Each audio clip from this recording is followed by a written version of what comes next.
A'udhu billahi minash shaitanir rajim. Bismillahir rahmanir rahim. Assalamu alaikum. Je cherche la protection de Dieu contre le Satan, le lapidé, de par le nom de Dieu, tout clément et tout plein de miséricorde. Que la paix soit sur vous. Avant de commencer, vous voyez ici, c'est en fait une carte, la partie sud de ce qu'on appelle la carte d'Israël ou de Palestine. Jérusalem se trouve là où est la petite mosquée.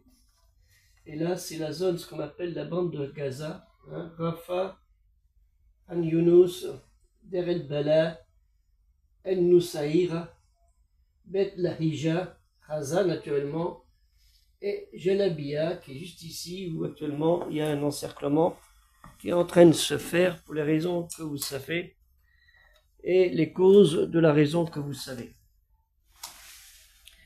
Ô mon Dieu, purifie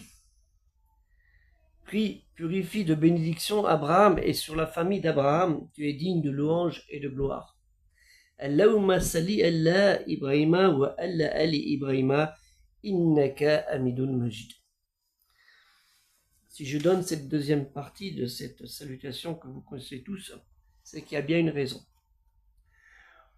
Dieu Tout-Puissant, nous saluons Abraham et Ibrahim et sa famille, celle de Ishmaël, son premier fils, et de Isaac, père de Jacob, Yacoub, ancêtre des Juifs, ce qu'on appelle ancêtre des Juifs, mais en fait, qu'on appelle béni Israël, les enfants d'Israël, puisque Jacob se fera nommer par Dieu, Allah Ta'ala, Dieu trop exalté soit-il, Israël.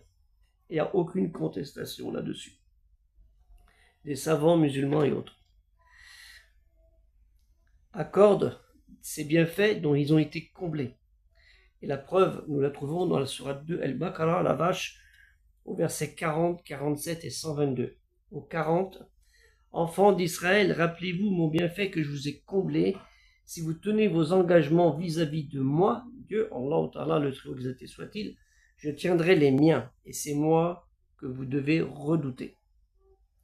Ya Bani Israël, adkhuru nimmatiya allati annamtu alaikum wa anfu bi addi ufi bi addikum wa iyyaha farabuni. Et au 47, on trouvera la même similitude en 122.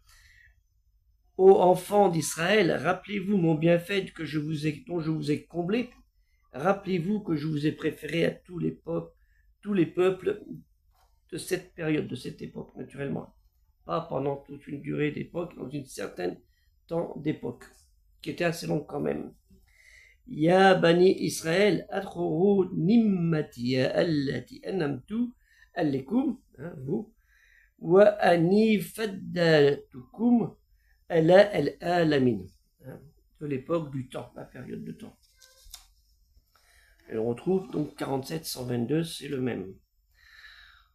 Et Allah Ta'ala, Dieu le Très-Haut, exalté soit-il, nous dit dans la sourate 17, Al-Isra, le voyage nocturne, au verset 104, et après lui, nous dîmes aux enfants d'Israël, habitez la terre. Puis lorsque viendra la promesse de la vie dernière, nous vous ferons venir en une grande foule. وَكُلْنَا مِنْ بَدِّهِ لِبَّنِي إِسْرَائِيل أَسْكُنُوا الْأَرْضَ, habiter la terre. فَإِذَا جَاءَ وَدُّ الْأَرِيرَةِ جَاءَ بِكُمْ لَفِيفًا. La terre, de quelle terre on parle? Il y a une très grosse polémique de certains, surtout des personnes qui ne veulent pas comprendre et qui ne veulent pas accepter le texte, la parole d'Allah Ta'ala, bien que nous avons des savants comme Ketir, Tabari qui l'ont bien défini aussi, et d'autres savants qui l'ont bien défini, voire les sites arabes si vous voulez, si vous n'avez pas confiance en sites français. Cette terre, elle a deux dénominations, le pays d'Égypte et du Levant. Ard Mesr ou El-Shams, ou le territoire qui était à l'époque, bien pour ça que j'ai dit de l'époque, c'était un territoire sous contrôle des pharaons, de la 12e à la 20e dynastie égyptienne. Donc c'est très important. Voir le site Tipeee, dans Tipeee vous avez une news et vous verrez Palestine, la terre, et j'explique un peu cela avec des cartes. La terre sainte qui est la terre du Levant, tout le monde le sait, al-ard al-muqaddasatu wa al-ard al-shams. Ça, c'est dans des notes de savants musulmans. Où vivaient ce qu'on appelle les peuples de la mer, des Cananéens ou des Bédouins appelés les Hamou, les Hyksos ou Kassou, selon le terme qu'on veut leur donner. Et ça, on retrouve tous ces noms dans les stèles hiéroglyphiques des pharaons. On a ces preuves. Hein, ce qu'on appellera, je vous donnerai un peu plus tard des explications. On va retourner sur la suite. Dont Moïse fut un guide, là, la terre, dont Moïse fut un guide, puisque Moïse est arrivé à cette région, hein, de Canaan, mais n'est jamais rentré dans cette terre. Dieu lui a dit, tu as fait ta mission, tu restes ici, et même les savants musulmans le disent aussi. Ça a été sur telle hauteur de montagne. Enfin, il y a 2 montagnes, mais elles ne sont pas très éloignées l'une de l'autre. Nous trouvons dans la sourate 32, El Sajda, la prosternation au verset 23. Nous avons effectivement donné à Moïse, à Moussa, le livre. Ne sois donc pas en doute sur ta rencontre avec lui avec ton Créateur. Hein. Et l'avons assigné comme guide aux enfants d'Israël. وَلَكَدْ أَتَّيْنَا مُوسَى الْكِتَابَ فَلَا تَكُونْ فِي مِرْيَةٍ مِنْ لَكَّيْهِ وَلَا جَعَلْنَاهُ هُدًى guide لِبَنِي Israël. Le terme Oudan est aussi peut être appliqué aux Hébreux, aux Juifs. Le terme Oudan peut être appliqué aussi pour eux. Nous parlons en ce moment des bons croyants, des Juifs de l'époque du prophète Moussa et de ses compagnons, qui ont suivi les enseignements de Dieu, Allah Ta'ala, lui trop exalté soit-il, via les prophètes, messagers, avertisseurs. On a eu une grande ligne et annonciateur. Et je ne parle pas de ces Juifs qui ont suivi ceux des Kohen. Les Kohen sont les prêtres en hébreu, et les Rav, les savants, les enseignants, qui ont en grande partie dénaturé sa parole. Et c'est pour preuve Jésus, Issa ibn Myriam, qui au temple leur a fait la réflexion. Nous trouvons dans la sourate 10, Yunus Jonas au verset 93, certes nous avons établi les enfants d'Israël dans un endroit honorable, celui que je vous montre derrière, et leur avons attribué comme nourriture et de bons aliments. Par la suite, ils n'ont divergé, donc ça veut dire un temps dans le temps, ils n'ont divergé qu'au moment où leur vint la science, des Kohen, etc. Ton Seigneur décidera entre eux au jour de la résurrection sur ce qui les divisait, parce qu'ils se sont divisés. Tout le monde connaît les hadiths, un tel sont distribués en temps, d'autres en temps, et les musulmans aussi en temps. On n'est pas mieux. Hein. وَلَكَدْ بَوْنَا بَنِي إِسْرَائِيلَ مُبَوَّ صِدْقٍ وَرَزَقْنَاهُمْ مِنَّا الْطَيِّبَاتِ فَمَا اختلفوا حتى أجاءهم العلم إن ربك يحكي بينهم يوم القيامة فيما كانوا فيه يختلفون. Excusez-moi. La mention de ce passage de l'histoire de Moïse et des enfants d'Israël rappelle l'incrédulité comprise certains des enfants d'Israël malgré l'envoi de miracles apparemment et éblouissants. On connaît dans le cheminement de l'Exode, en hébreu on dit Shemot, le parcours initiatique quand les Hébreux, les enfants d'Israël, les Juifs ont quitté avec toutes les tribus. Il y avait 12 tribus, il y en a une seule qui s'est dit je reste. Mais bon, ils se sont fait massacrer par les Juifs eux-mêmes.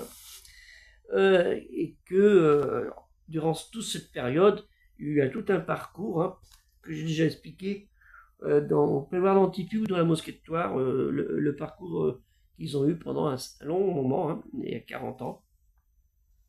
40 ans, et qu'il y a eu la manne, la caille et tout ça. Vous trouvez tous ces événements dans la Bible, le Tanakh, dans Shemot, l'Exode, et vous trouvez aussi dans les versets de El-Kohen cet épisode.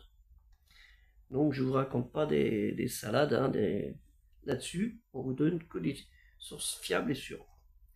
Et là, on demande aussi, cet événement-là, la sourate 10, il dit leur rappelant leur histoire depuis que son fils, le fils de Jacob, Jacob, un certain Joseph, Youssouf, fut accueilli par Pharaon, au départ vendu, on dit, par ses frères, mais plutôt vendu par des Ismaélites qui étaient les descendants d'Ismaïl, achetés, ils l'ont vendu pour une poignée de shekels, hein, c'était une monnaie qui est connue, ils l'ont vendu pour quelques poignées de pièces, et puis et les autres les ont pris, et puis ils ont vendu au marché à Mesr.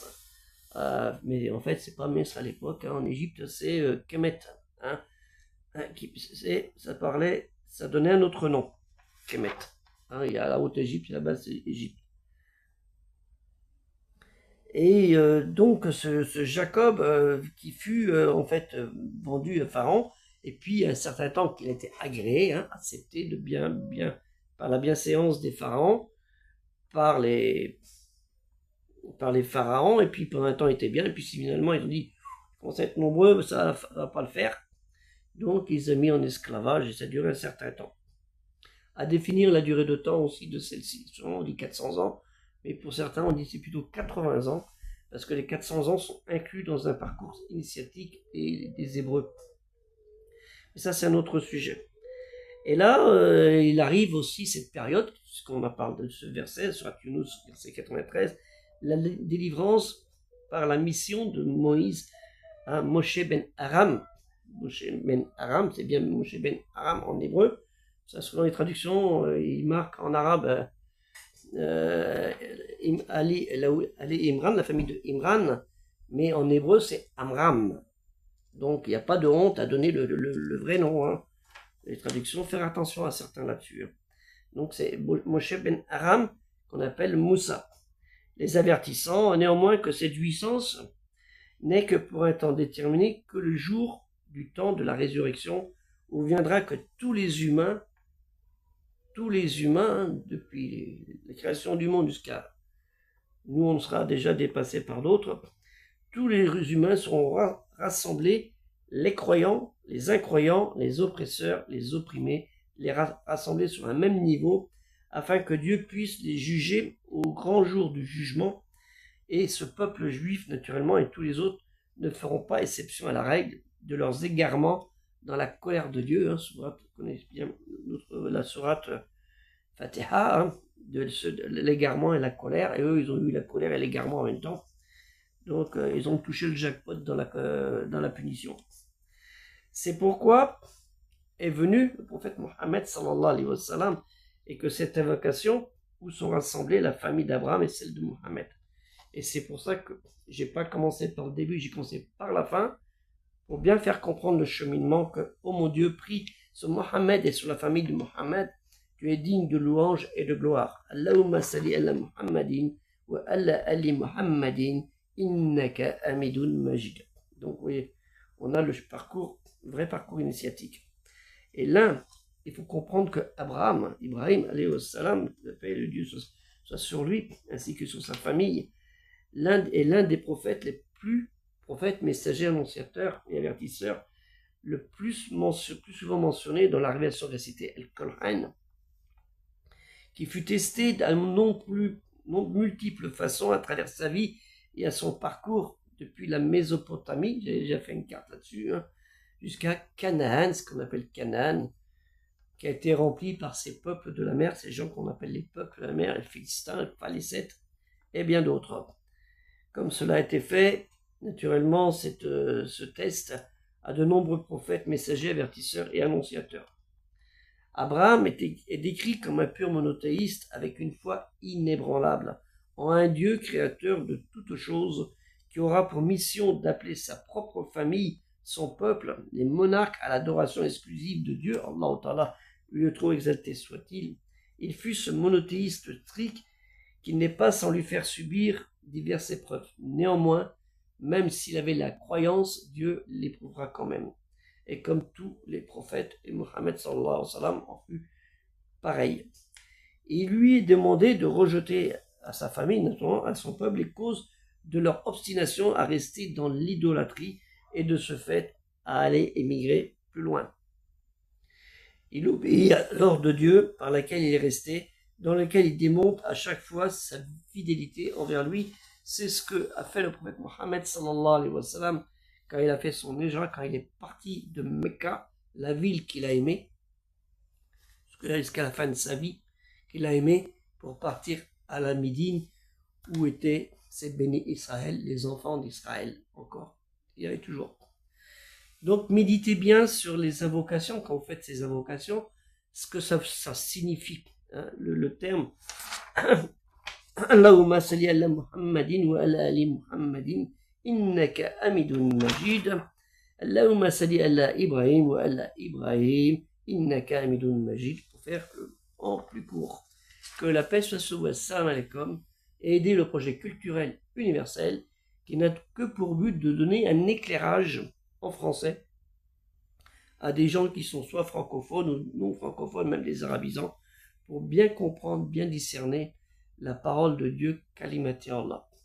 Et tout ce que je prends dans des sources musulmanes, hein, naturellement, et d'autres sources, parce qu'on y trouve les mêmes choses qui sont confirmées. Les savants ne font que rappeler ce qui est confirmé des écrits, et c'est Allah Ta'ala qui nous le dit à maintes fois dans Al-Qur'an au sujet des livres saints.